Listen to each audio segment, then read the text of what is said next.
Yo, what's up, everyone? Today we're breaking down the slang term panocha. So, what does it actually mean?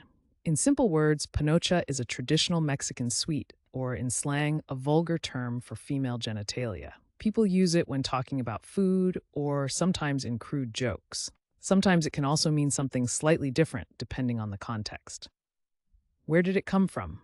Slang usually has a cool backstory. Panocha first showed up in historical Spanish contexts as a type of sugar or sweet bread. Over time, it spread into everyday talk, especially among Mexican communities. Now let's check out how to use panocha in a sentence. Correct example 1. At the festival, we tried a delicious panocha made from piloncillo and nuts. Correct example 2. My abuela baked panocha bars for the holiday party. And for laughs, here's a wrong example. My grandma said panocha at Sunday dinner, and everyone just froze. See how slang adds personality and vibe? Using panocha right makes you sound natural, but using it wrong can be hilarious. Quick recap. Panocha means a traditional Mexican sweet or a vulgar term. It started in Spanish culinary tradition, and now you'll hear it in conversations, online, or even in music. Now it's your turn.